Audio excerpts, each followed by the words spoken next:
In Lesson 2, we will focus on your message. What exactly do you want to say? And how do you want to come across? I will talk about current best practices in language, style, and format, and I'll give you some specific strategies for achieving brevity and clarity in your writing. And we'll talk about what belongs in a summary, whether it's the introductory paragraph of a letter or a summary of a more lengthy document. What is the best way to present your information, your request, your proposal? Once you have considered the needs and perspective of your audience, think about how you wish to present yourself and how do you wish to be perceived. Keep in mind that unlike a live conversation, either in person or over the telephone, your reader has only one source of input for interpreting your meaning, interpreting your intent, your own tone, and that's your writing. When speaking in person, there is voice inflection, body language, and gesturing to assist with communicating your message. But with a written document, you have only your words. Therefore, your words must be carefully chosen and assembled. Remember, too, that most people are very busy and have little time to read lengthy documents. So, you really only have a few sentences to grab the reader's attention and demonstrate that what you've written has enough value to the reader to finish reading it. And of course, you want to be friendly, conversational, and professional. Don't go so far as to be silly, flippant, disrespectful, or unprofessional, though. Once you've gained the attention of the reader and demonstrated the value of what you have written, keep the reader engaged by loading your document with meaningful content. State facts, evidence, and results of studies. Demonstrating your command of the facts is a great way to gain credibility. Present your facts in chronological order, if there is a chronology, or in order of complexity or importance, if not. The more evidence-based your arguments are, the more persuasive you will be. Also, make it easy for your audience to understand what you're trying to say.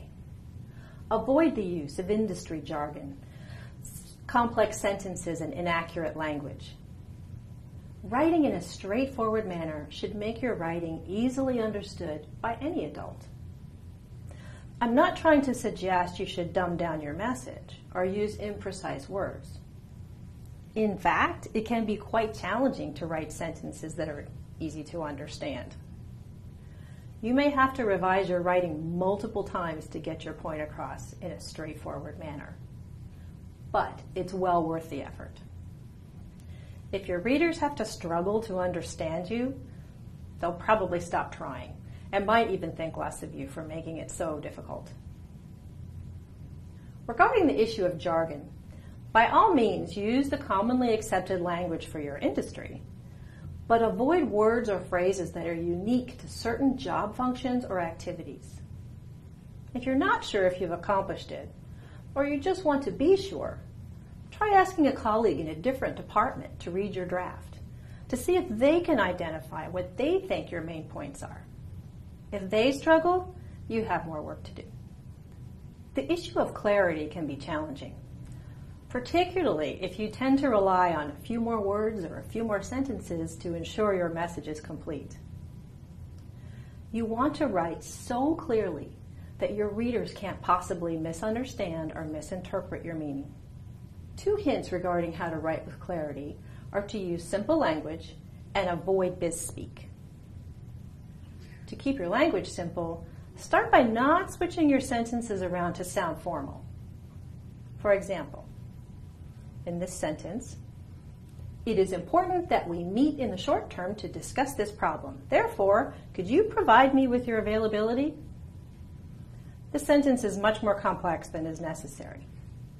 Instead, you could say, are you available next Tuesday or Thursday for a meeting to discuss the problem? So what do I mean by biz-speak?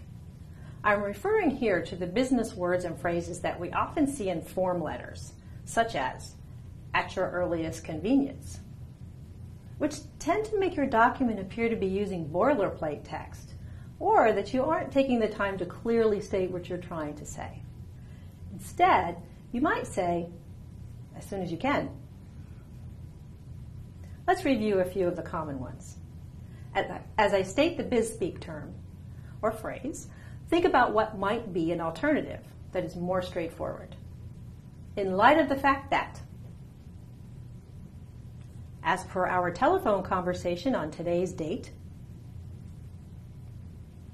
pursuant to your instructions, I met with Roger Smith today regarding the above mentioned.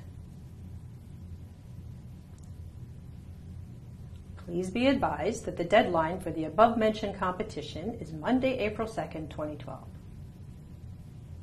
Thank you for your courtesy and cooperation regarding this matter. Please do not hesitate to contact me if you have any questions regarding this request. Another form of BizSpeak is the use of currently popular or fad phrases. These phrases cause you to sound too informal. Some examples would be popular phrases such as, I'll be out of pocket next week, meaning I will be traveling out of town or not available next week. Another one is, let's touch base next week. While people might say it in the office, don't put it in writing. Instead, say, I'll email you Monday with some good times and days for a meeting.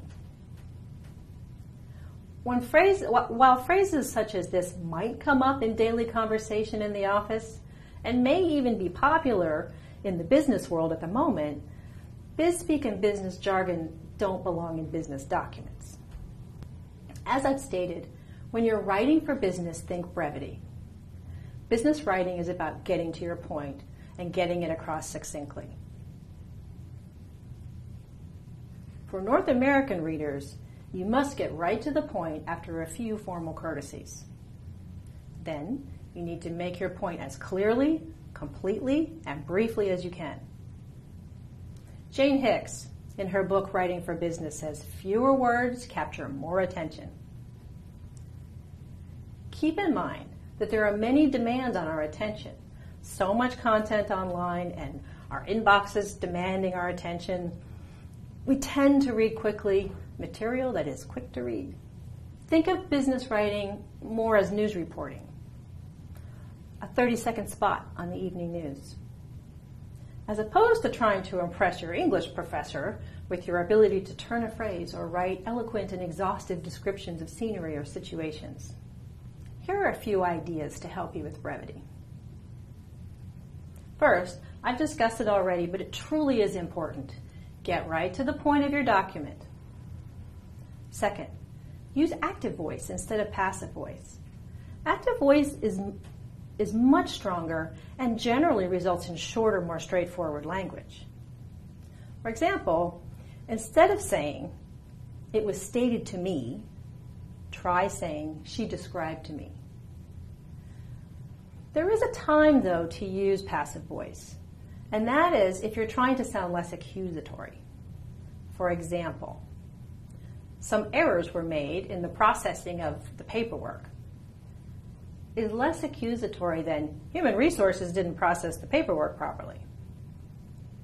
This helps to ensure a positive tone and a sense of goodwill. Third, avoid fussy endings such as ION, ING, and NESS. For example, instead of saying, let's take the time for contemplating, just say, let's contemplate. Or, during today's discussion, we perused the following topics. Instead, say, today we talked about the following topics. Finally, be ruthless with your editing. You'll need to be willing to cut out words, cut out sentences, and state things in more straightforward ways. Now, please try the following activity.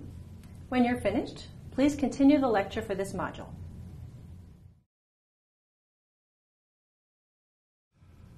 A summary will typically appear at the beginning of the document and will vary in length depending upon what type of document. Any proposal, report, business case, or research document should have a summary, which is typically at the beginning of the document. An executive summary is often a separate standalone document which is provided with more lengthy or comprehensive documents. And I'll talk about executive summaries in Module 3. For documents other than executive summaries, a good summary at the beginning of a document is focused and specific and gets right to the point and includes crucial information. There should be a sentence in the summary at the beginning of a document which addresses the 5 W's: who, what, when, where, and why, for each of the document sections that will follow. Take care not to be too wordy, though. Provide only the information the reader needs to understand what's to come, no more and no less. It's easiest and usually best to write your summary last. Write one sentence that addresses the 5 W's for each paragraph of your document, and then use those as the skeleton of your summary. Use transitional words and phrases to put those descriptive sentences together. In this lecture, I spoke about being brief, clear, and to the point. I talked about the importance of using straightforward, positive language and the use of active voice unless you're trying to soften your message. Make it worth your audience's while to read your document by making it easy to understand and help them to see the benefit within the first few sentences. Support your arguments or requests with meaningful facts and evidence, and assume goodwill on the part of all parties. Finally, when you summarize, as you will in various locations depending upon the document, you can start by writing a single sentence for each paragraph that touches on the who, what, when, where, and why of each paragraph being summarized.